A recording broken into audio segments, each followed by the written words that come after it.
Hey, welcome to Coffee Book Discussion. Today we are discussing Fahrenheit 451 by Ray Bradbury. You say Bradbury, that's how you're supposed to say it. I say Bradbury. Well, that's colloquial. Right. Southern. Right. And I say Bradbury because I am from Florida. While we are talking about Fahrenheit 451, written by Ray Bradbury, we are drinking Intelligentsia's El Diablo Dark Roast coffee. And the reason why I chose El Diablo Dark Roast coffee for this review and discussion of Fahrenheit 451 by Ray Bradbury is because of the serpent and the, Do you mean the salamander? No. Remember when... we'll get into it. Oh. But when Mildred has to have her stomach pumped. It's a serpent. Or actually her blood sucked out and then replaced. That's true, yeah. It's a serpent. The serpent and then also the hound. Yeah. Right? Yeah. And the salamander. I don't really like those either. Yeah. So they're kind of a weird, they can survive in fire. That's the mythology around them. Right. So that makes sense. So to give you a heads up, we are going to be talking a lot about things in the book. It's not going to be like from beginning to end, but there are going to be some spoilers. Yeah. So if you've not read it and you don't want it to be spoiled, then don't watch this video until you have read the book. Yeah. Or talked about it with other people prior to. Yeah. So where do you want to start with this? Yeah. So the book, the reason why it's called Fahrenheit 451 is Ray Bradbury had written this, and then he just called up the fire department to say at what temperature do this paper catch on fire, and it was they told him 451 degrees. So that's how he came up with the title. Don't know if it's really true. Yeah, but I mean, as far as I don't know if that's a true statement. It's exactly 451 degrees. But I wonder if there are any firemen out there who can comment in there and tell us at what temperature books burn. Right. So, and that's what the whole thing's about. Is that it's like dystopian future, like science fiction type thing. Firemen, instead of putting out fires, go into houses and burn up books. And that's that's the state of the world, is that books are no longer a thing. And it's all about television. So it's kind of similar. I felt like there was a lot of similarities between Fahrenheit 451 and Brave New World. Yeah. And also 1984, although it's been a while since I've read that one. But just the idea that things have gotten away from books and they are onto television. Right. And the changing of history and, the dumbing down of dumbing down, which that was something that I thought was interesting in the book. He definitely has a bias against television. I mean, or at least you think that at first. Like when you're reading the book, you're thinking, okay, he's trying to say books are good, television is bad, and we should get rid of television. But that's not really what he's saying. What he's really talking about, I think, are ideas and how the technology is being used. I think, in Ray Bradbury's opinion, it's okay. You could have really good television shows and you could have the same kind of things happening on TV, you just don't.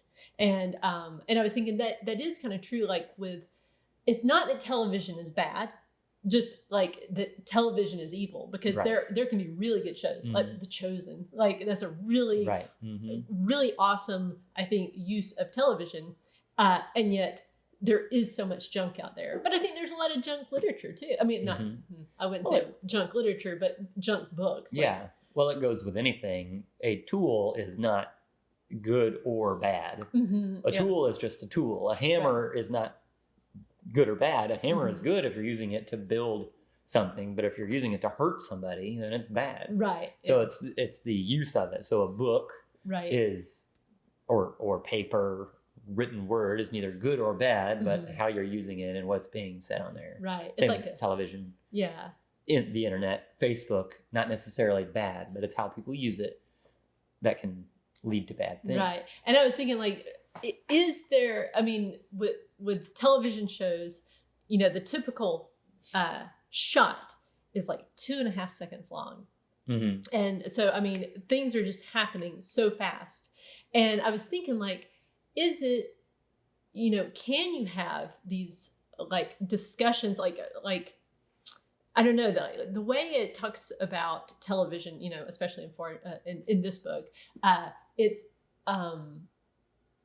not good. It's just like the music's really loud and it's like slapsticky and it's not meaningful.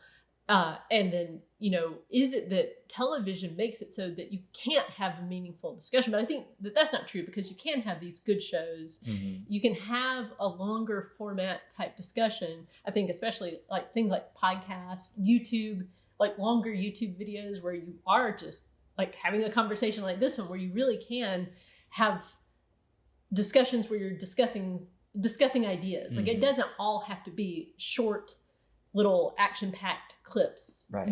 And you can even talk about those shows that are that short, action-packed clips. You can talk about the ideas behind what's happening in them. So I think that if you choose to use your time to watch television, and that's all you do is you just consume it and then you're done, I think that that's kind of not good for your brain, and you just become sedimentary. That's layered rock. Right. Yeah. Sedentary. Once I said it, once it came out of my lips and past my teeth. Well, it would go through my teeth first and then my lips. Sedentary. That's not good. Right. But if you can look at, even if it's just a show that's ridiculous, so that 70s show, right, was on several years ago. Right. But there could be things happening in that show that you could have discussions about and how they apply to the world. And I think that can be helpful. Right. Yeah. Because then it helps you understand how people are and all that. Right. Yeah. And I think it's kind of like, well, with fiction books too, it's like fiction and television shows, those are all fake, but they can tell you the truth. That's a quote I really like, is fiction is a lie that tells you the truth. And really good fiction does do that. It's made up stuff, but it does hit on a truth. But what he talks about in the book is, everything basically got watered down. Like, and he has an interesting thing in the back of this version. It's a coda, and basically he talks a bit about being an author, and his concern was that that minorities, like, and when he says minority, he doesn't mean like a racial thing. He's talking about all these little groups like Baptists or people who are really concerned about the environment, or, like these tiny groups will end up ruining literature because you can't say anything. You can't just say your thing, whatever you're wanting to say, because that offends somebody. And so, and the way it happens in Fahrenheit 451 is that, we had to take this out because it offended this person. We had to take this out to offend because it offended this person. And we took out this because it offended this group. And so then what do you end up doing? You're not saying anything. Like a book can't say anything. It can't say the truth because it's going to offend somebody. Yeah. And I think we see that happening. I mean, I think that's I think that's happening to a certain extent in our culture today. And that's difficult from like a Christian perspective. For one, we don't want people to censor things. Right. Yeah. Like, so this Fahrenheit 451 has been censored and removed. Ironically. But then there are other books that have things in them that are offensive to Christians. And I don't mean that they make fun of Christians or things like that. But there was a morality. Right. There was a thing recently in East Texas where a middle school parent was upset about a book that had a reference in it for inappropriate sexual behavior. Right. And it was for middle schoolers. Right. So that parent said, whoa. This is not age appropriate. So then the problem is, how do you determine what's age appropriate for who, and who says that it's okay? And can you trust the MPAA, who does the movie ratings, to then do book things and say, well, this is for young adults? Right. Like, who's a young adult? Yeah. Now, the stuff we've seen young adult books is not for teenagers, but that's who reads it. Right. So that's a difficult thing to say. Who is in charge? Right. Yeah. Of that? And it's true. I mean, like, this book has, it talks about suicide. I mean, Mildred Montague is Guy Montague. He's the hero of the story, and it's his wife, and she tries to commit suicide and on like overdoses on some sleeping pills. And so there is some very dark stuff in this book. I can't really remember any kind of overt sexual references in it. So. But it does have a bit of profanity, very tame compared to what you see these days, certainly in like compared to a PG-13 movie these days. It's not even remotely close. And it's later on, I think, in the book. Yeah. And I think there's an argument to be made that it depends on how things are used. I mean, you could have profanity in a book and it's just not for a particular purpose. It's just like you don't even want to make the effort to use vocabulary. Right. And it's just you filler. Forgot what a thesaurus was. Right.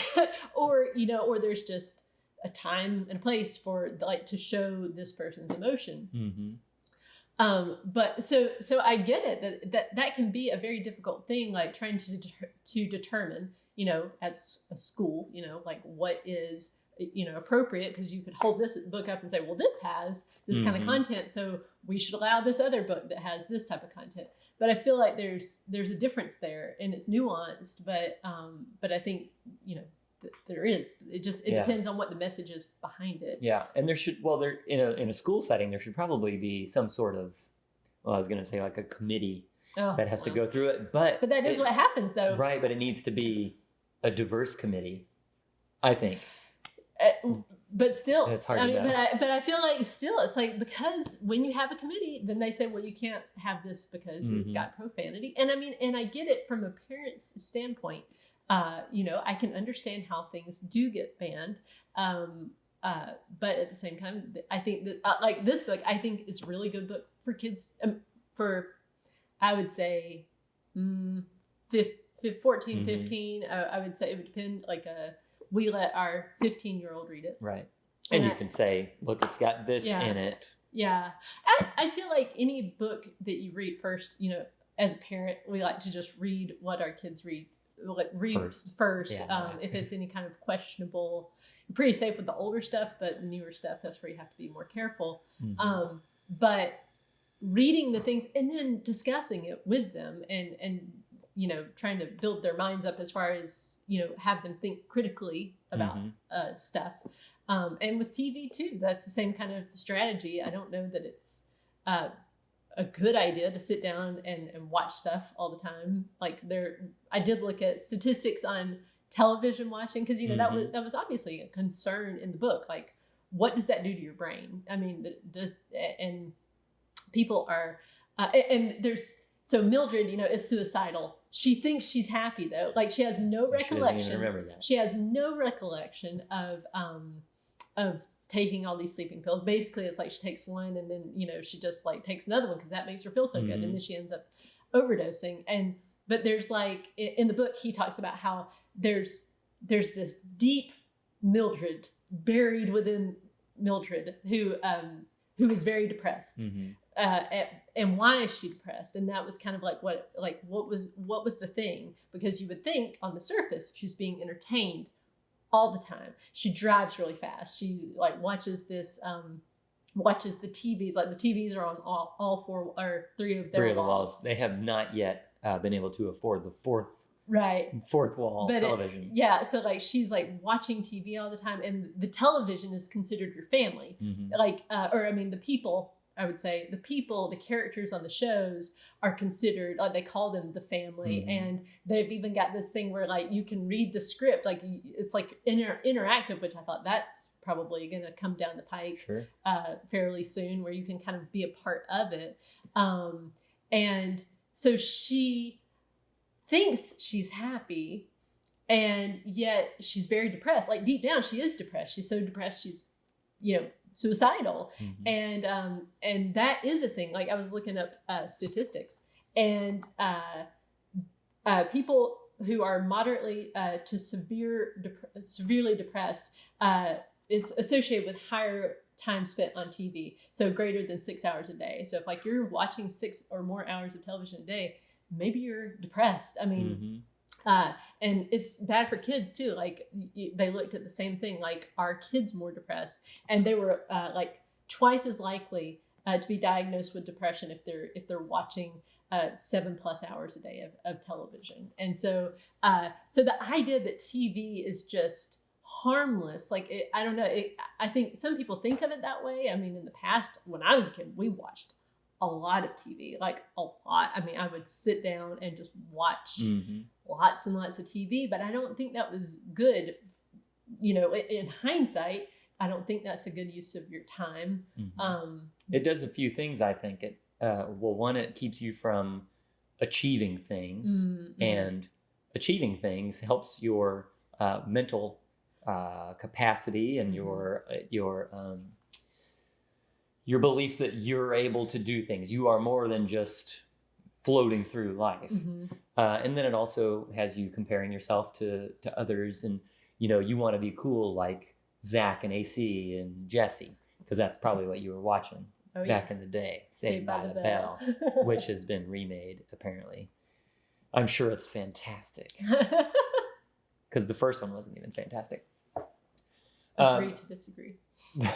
But it keeps you from experiencing real life.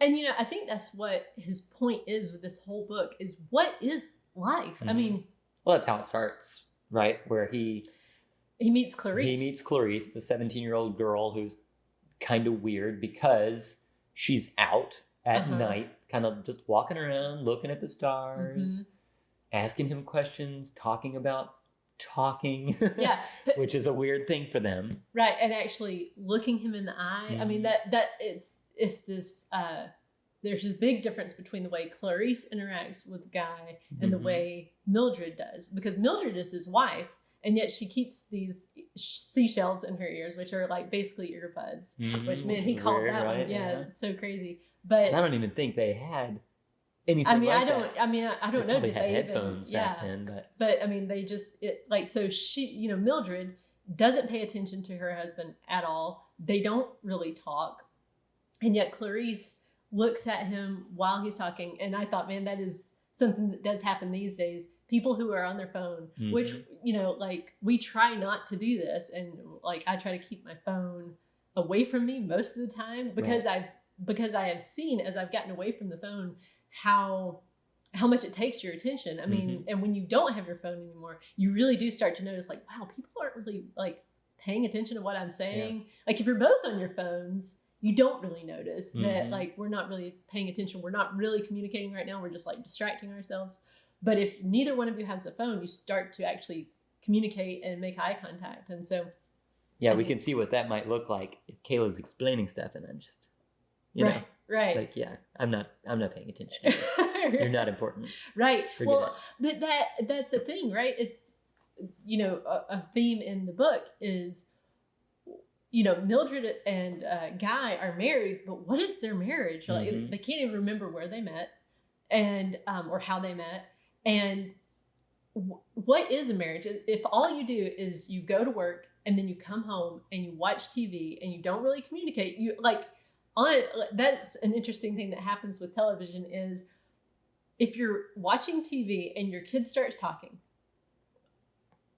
it's you get frustrated with them. You get frustrated, right? Not because the TV is interrupting your conversation with their child. You can get frustrated with your child because they're interrupting your television show, which that's maybe a little bit different these days, because you can pause, like you can press pause on TV, which is not something we grew up with. Like when we were growing up, it was like shh, the show's on right now. Wait till the commercial break or something before you talk. But even so, even if you're in the middle of a movie, and even if you can press pause, you get a little annoyed with somebody who wants to stop and have a conversation. But yet, isn't that the important thing, is the conversation? I mean, like, having a dialogue with your loved ones is way more important. And yet, if you're in that space where you're watching TV, it seems like it's very difficult to keep that in mind. Like, to just say, okay, this is still the most important thing. Family's the most important thing. Television is not important. It seems important, but it's not important. Right. And that's why they talked about the people on the screen being the family. There's a part in the book where Guy, they have to go to a house and burn the books, but the woman who lives there doesn't want to leave. And she ends up striking the match herself and staying in the house and burning up with the books. And Guy is upset about this and goes home, and he's trying to talk to Mildred about it, and she just isn't listening. And the next day he's wanting to stay home from work and not go. And he's saying, don't you understand? We burned a woman alive with these books. And in the other room, the family is on the screen, and Guy asks Mildred to go and turn him off. And she said, I'll turn him down. He's going through this awful thing where he's experienced this with burning a woman in her home.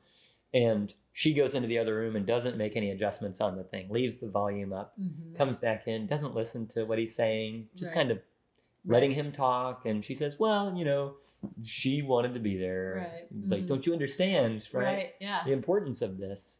But she's more focused on the family in the other room. Yeah.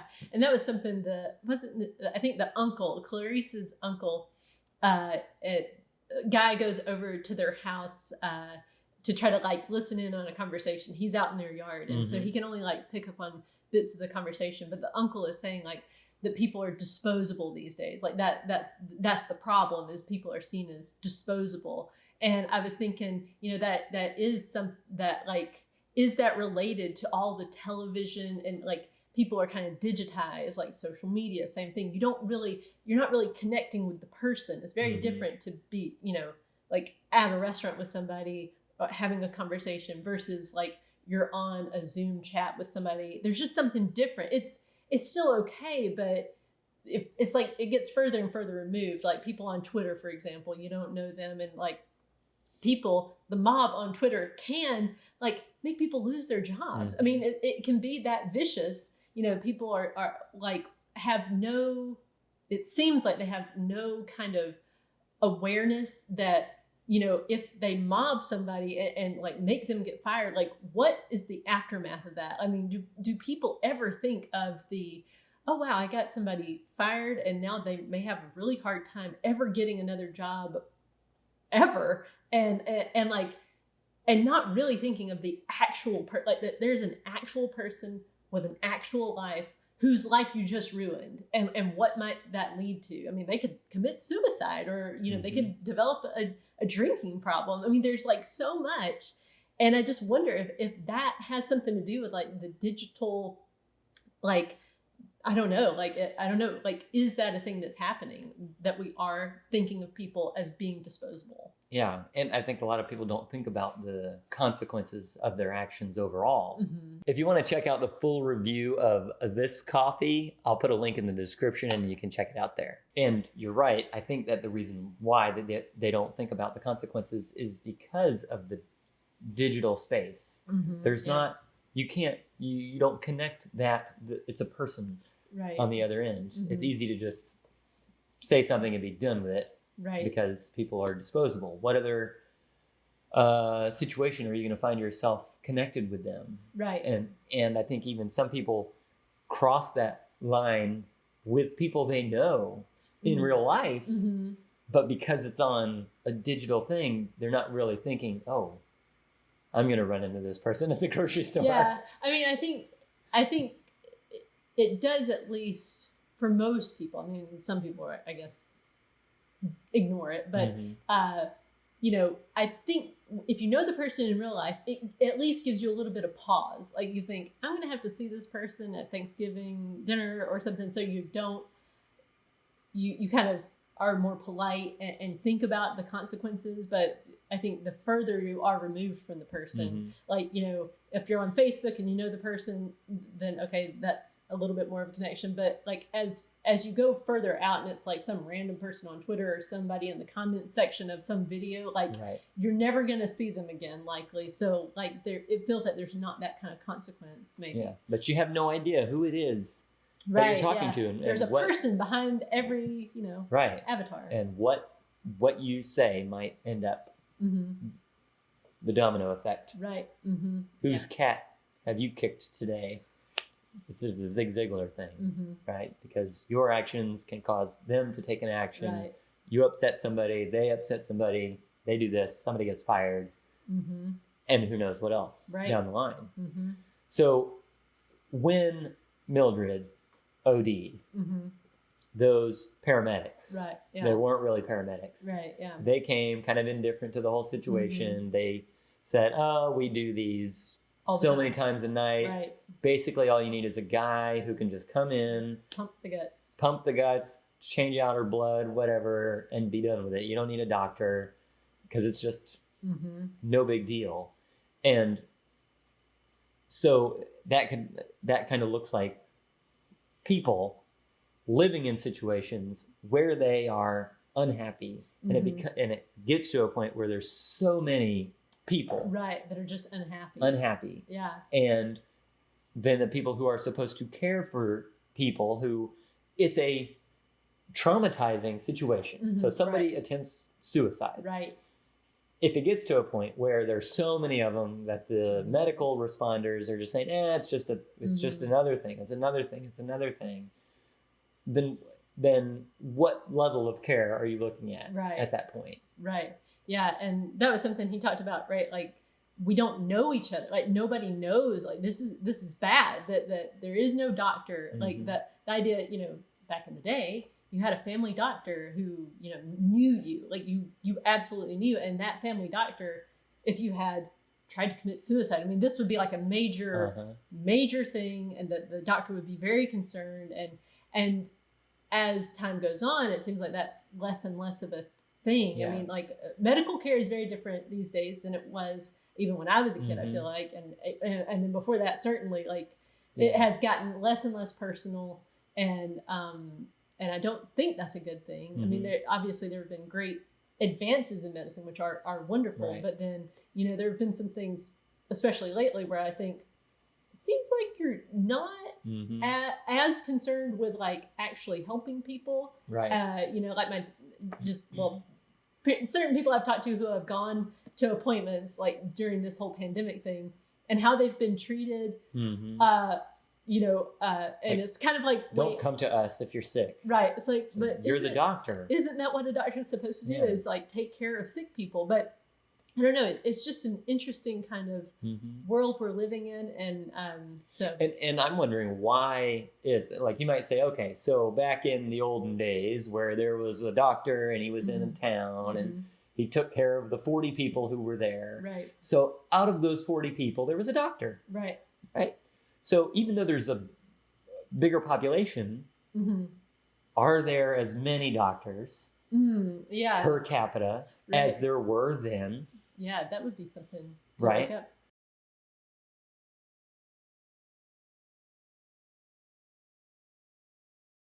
And if there are, or if there's more, why has the level of care gone down? Right. Or when we say level of care, I think what we should say more specifically is that personalized kind of feeling, not so much like level of care, but like, is it or not? And is it because these are things we have no idea about the number of just thoughts. Yeah.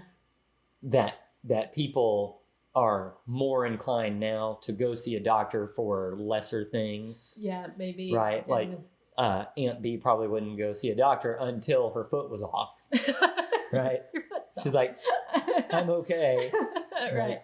Aunt B, your foot's off. And she's like, well, okay, maybe I should go and see the doctor now. Yeah. If he's not busy with somebody else who maybe has a whole leg missing. Right. Yeah. But now people are like, I need to go to the ER. Right. Yeah.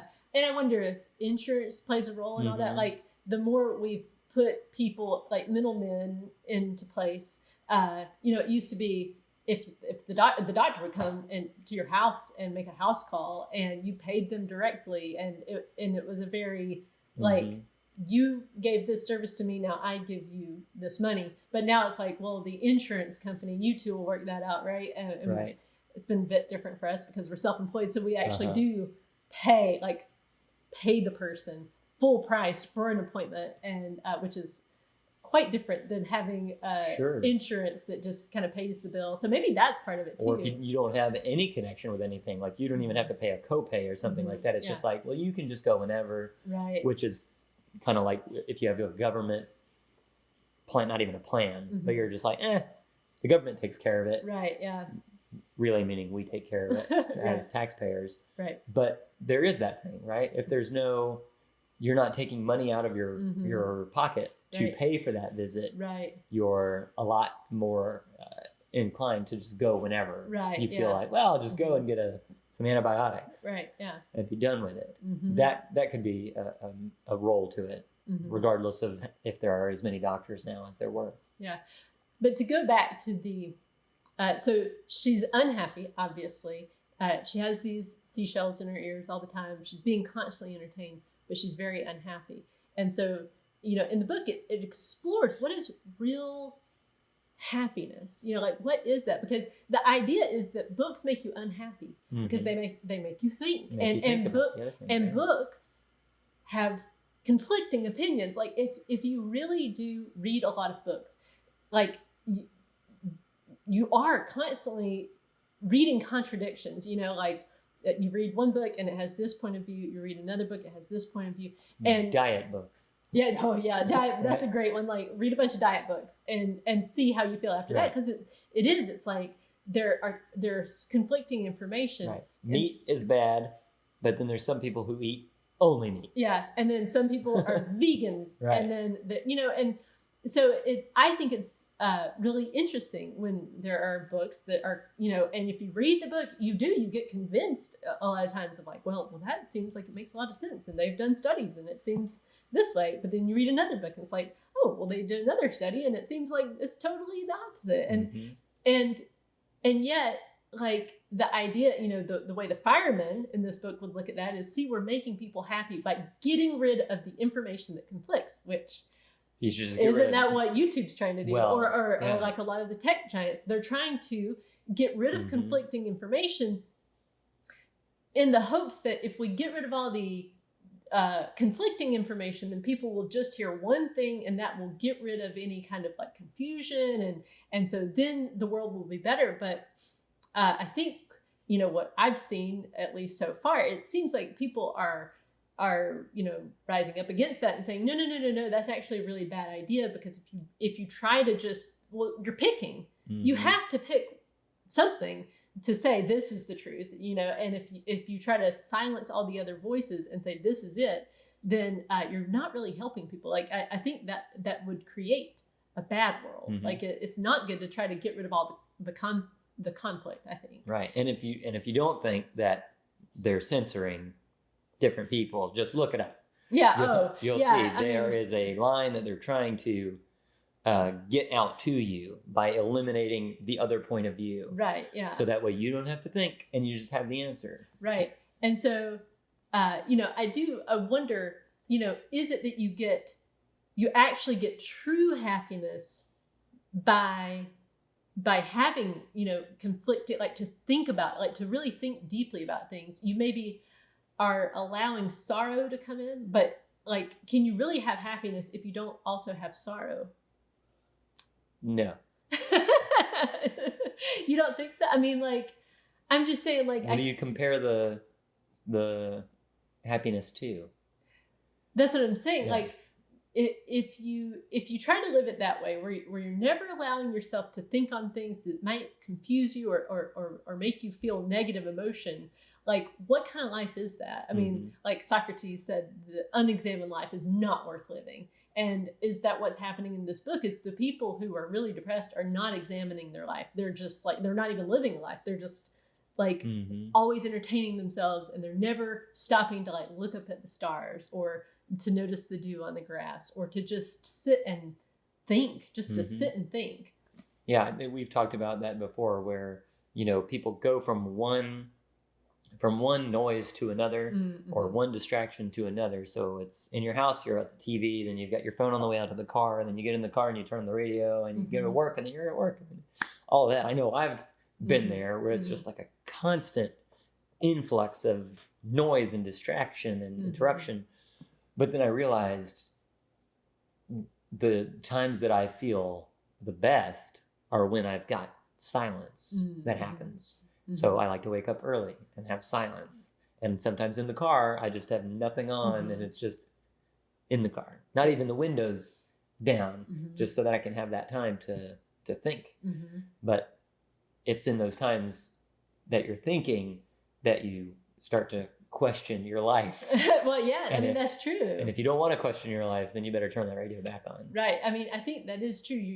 If you allow yourself to have silence somehow in your life, you are going to notice things like, oh man, like I'm not happy in my job, or I'm, like this is a situation that's bothering me. And so that's initially negative, Mm-hmm. but then I think if you keep with the silence, you eventually find ways to change these things, and so, which leads to actual happiness, Right. not like a fake happy. Yeah, like what Guy did, right? He met Clarice and started to talk about life and different things and thinking about things, and he realized even though we have all this stuff, I'm not happy. Mm-hmm. And so, what is happy? Right. And how do I get there? And he had to go through some pretty miserable stuff. Yeah, he killed a guy. Yeah, he killed a guy. His wife left. Mm-hmm. Then she ended up dying, we assume, when the town got Mm-hmm. bombed. Right. But once he reached that place he was going, Mm-hmm. he realized, oh, this is happy. Right. Like I don't feel even sorrow for what he had lost. Mm-hmm. Yeah. Because that was not happy. Right. That was not his good times. And he learned to move into happiness, but he wouldn't have gotten there had he not taken those times to step aside and examine Mm-hmm. his life and examine the things he was doing and what he was not doing. Mm-hmm. So I think you need to. Yeah, I think you have to. I think it is true. Like in order to live a really meaningful life, you have got to get some time in silence. So sometimes, I mean, Mhm. it's hard. I mean, when you've got kids, especially, I would say, especially when you've got small kids, that's a very difficult time to have some quiet in your life. Mhm. But it's not impossible. Yeah. You- 15 minutes in the morning. Yeah, 15 Wake minutes. up. You know the kids are going to wake up at 6. Mhm. Wake up at 5:45 Right. Mhm. just to have that quiet. Mhm. Now, there is the time you have that quiet and then they all wake up and then it's noisy. That There's does kind of that happen, abrupt yeah. thing. But it's far better than waking up when it's already noisy. Yeah. Mm-hmm. Yeah. Just get up, have a little bit of quietness. Mm-hmm. Even if you have to go outside and just look up at the sky, Yeah. that 15 minutes can mean the world for your day. Yeah. Mm-hmm. You just say, okay, let's prepare. It's coming. Right. Yeah. I'm Yeah. ready.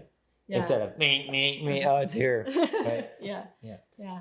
And like, it is weird though, when you go from, if you've already, like, if you're the type of person that always has something on, like a TV's on, and like you were saying, like you always have something on, it's awkward. Mhm. It's so awkward in the beginning when you don't have stuff on. I mean, I remember like the first few times where I tried to just not have the TV on as background noise when I had smaller kids. It was like, this feels weird. Like it's boring. Like It almost makes you think something's wrong. Yeah, Like, like, why is it so quiet? Yeah, like you miss it. Like Uh-huh. you do miss the distraction of TV, but I think my life has only gotten better. The less I watch it, Mhm. the better the life gets. Hey, I'm breaking in here to let you guys know if you would rather hear this type of content in podcast form, there's a link in the description for our podcast, Living Outside the Box, where this will also be placed. That podcast is where we talk about life in general and different things that we have experienced and how we feel about them. But we decided to put this over there as well so that people could listen to it in podcast form. So check that out. So in this book, it talks about the state of the family. Mm-hmm. You know, I mean, this book was written in what year was it? 51, 53 maybe. Probably written in the late 40s yeah. and then published in the early 50s. Yeah. But the family unit is like disintegrating at this point in the book. Abortions are very, very common. Right. Why would you want to have a kid? Right. Yeah. Like the women, Mildred's friends are just terrible parents. Like the way they talk about their kids, it's just atrocious. Right. Like one of them has adult kids, right? And they're out of the house and they never talk to her anyway, but she doesn't care. Yeah, maybe. And then like the kids, they talk about how the kids are in school 9 days out of 10. So they only have to see them like 3 days out of the month anyway, which, you know, that was kind of interesting to me. Like this idea that that's like the government's problem, like just send them to school.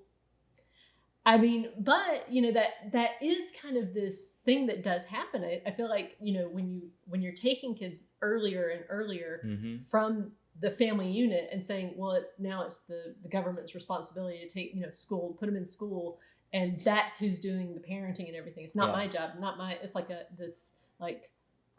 kind of attitude I think is a bad thing, and yet it is kind of encouraged, like various. I would say that's another example of how things are portrayed in a certain way on television that kind of makes it seem like that's the way you should think about it. Oh, you should be so relieved when your kids go back to school, and like you should, I don't know, like not like time with them, and you should just plunk them down in front of the TV instead of like having conversations. Right. Even that Christmas song that says the parents will finally be happy when the kids are back in school again. Yeah. But and I mean, of course, there is an element of every parent loves to get a reprieve, from the kids, and that's fine and that's natural, I think. But like that kind of attitude that the mothers, and I use that term very loosely in the book, had birthing people. Right. They were birthing people. Yeah, they were so terrible. And I was reading another book called The Brain That Changes Itself, and it was by a Dr. Norman Dowidge. And he was talking about how kids' brains really are very plastic. Like, so in other words, like they can be changed. Like it really depends on the environment you put them in, and they're very impressionable. They are. And so, and he was pointing out how places like North Korea take kids out of their parents' care at like 2 to 4 years old and put them in school and keep them there 6 days out of the week, so that or 5 to 6 days out of the week, so that the parents only have a little bit of influence over their kids, so that the government can have more influence over the kids' development. So I just thought that was an interesting kind of overlap, because that's what this book is talking about, like the idea that schools are seen as like this place where you just shove them in there for all but 3 days out of the month, right. and that's not good either. For 18 years. For 18 years. And I know that there are people out there who have situations where it's just not possible to have the kid at home. Oh yeah. But I would say for the most people, I think it's really important, especially early on, to have your children with you. I can't imagine sending our 6-week-old baby to a daycare and then start from there. Like, I would drive one car, I would eat beans and rice, I would do what was necessary to have that time. And of course, we homeschool our children, and so we're making decisions because we see that as a priority in our life, to be able to do that. I know it's not for everybody, but we see it as very important. And I think but again, in the culture, it's almost seen like, well, that's doing your kid a disservice if you don't. I mean, like the idea that you're keeping them in the family unit or close to the family unit is now seen as like that's a bad idea. But I question that. Like, I don't know. I obviously we live our lives a certain way, and there's reason for that. We think that's the best way. But the idea that, I mean, because it is getting younger and younger and younger. Like, for example, when my mom was a kid, like first grade, you didn't go to kindergarten, or most people didn't. I mean, even in Florida, it's not mandatory for kids to go to kindergarten. I think it's first grade is mandatory, but why is it mandatory at all? But I mean, but the point is, it's getting like people are encouraged to send their kids to pre-K, 4 years old, like, and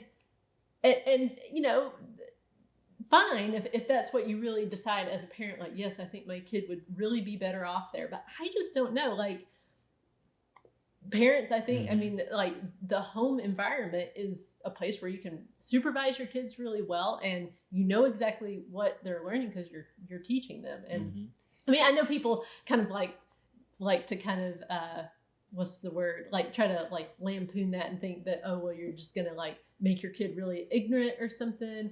But I don't know. I just, that's not been my experience, and I've known a lot of homeschoolers, and that's not been what I've seen happening. Like, I think certain people think that homeschooling is a terrible idea because in their mind they're thinking these kids are not being educated. And fair enough, I'm sure there are bad homeschoolers out there, just like there are bad teachers out there.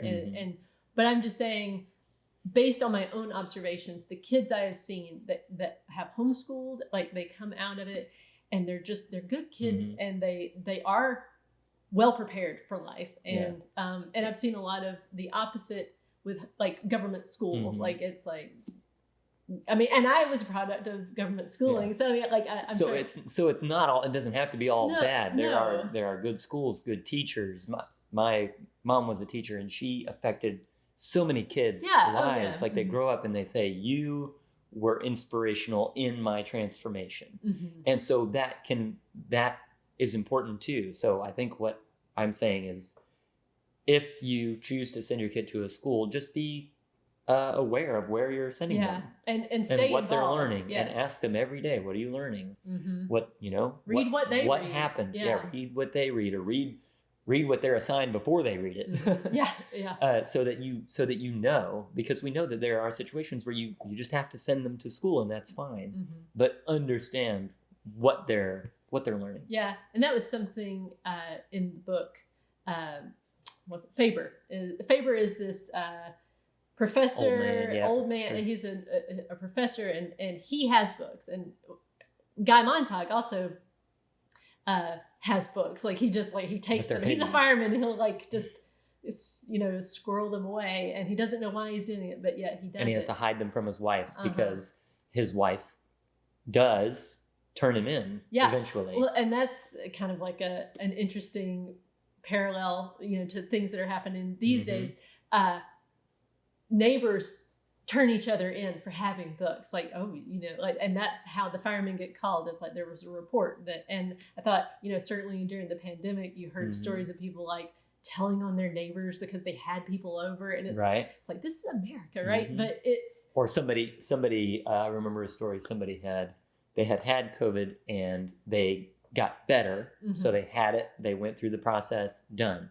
They went to Lowe's. Oh, yeah. Then the whole town lost it because it's like, hey, what are you doing at Lowe's? She's like, I already got it. I'm done. Yeah. It's passed. And they're still like that. So, but the people turning people in for having books.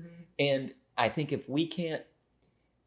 if some people don't believe that things like that can happen, where your neighbor will turn you in, a book I'm reading now is In Order to Live by Yeonmi Park. And it talks about, in North Korea, it talks about her mother being turned in by one of her friends, not even for doing anything that was against the rules. Like, she heard this rumor, and when she told her friend about it, she said, this is a terrible rumor. I can't believe that they're saying this. So she didn't even believe it, and she wasn't even trying to push it on. But the government said, you should have just never said anything about it at all. Nothing negative about it, nothing positive about it. You should have just shut up about it. But her friend turned her in and almost got her sent to a camp, a labor camp. So that's happening now. Present day in North Korea. So if you don't think that can happen here, you got another thing coming. I mean, look at Germany in World War II. That was not that long ago. I mean, what, at this point, 90 years? Yeah. Which is not that long. Like, in the big scheme of things, that's not that long ago.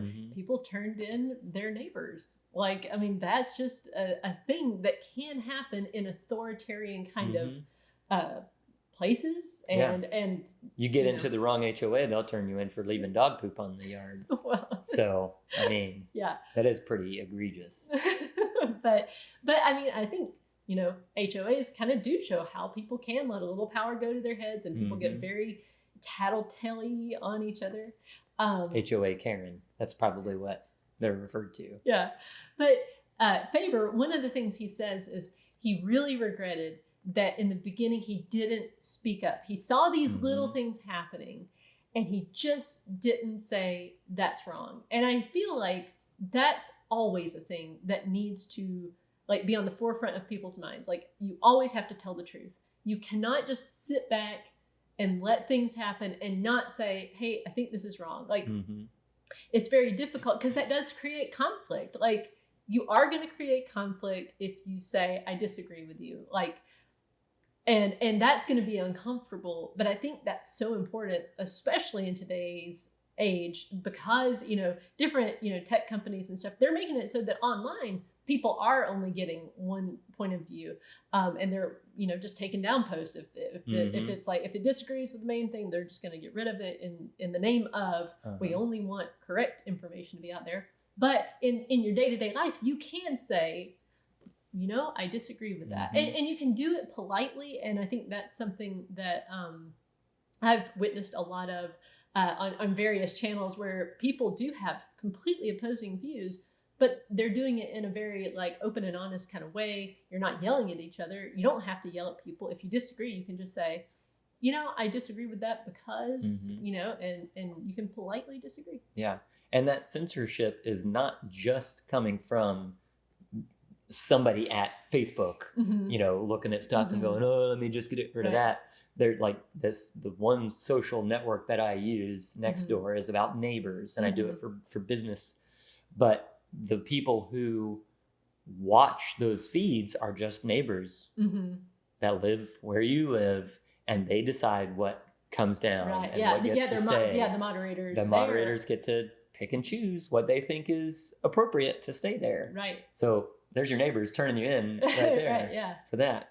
And so on those levels, it can just grow and grow and grow until you are turned in for having a book. Yeah. And so I think that's, what can you do? You can just say the truth and not be like Faber was, and who just you said. I mean, that was a don't wait for the 10,000. Yeah. I wish I could remember this quote. There, I think it was someone.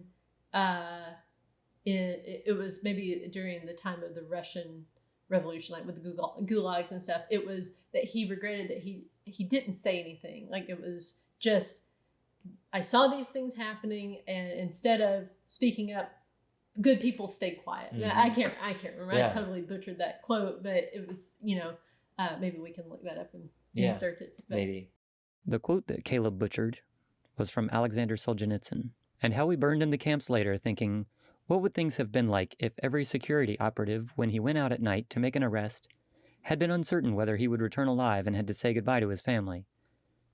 Or if during periods of mass arrests, as for example in Leningrad, when they arrested a quarter of the entire city, people had not simply sat there in their lairs, paling with terror at every bang of the downstairs door and at every step on the staircase, but had understood they had nothing left to lose, and had boldly set up in their downstairs hall an ambush of half a dozen people with axes, hammers, pokers, or whatever else was at hand.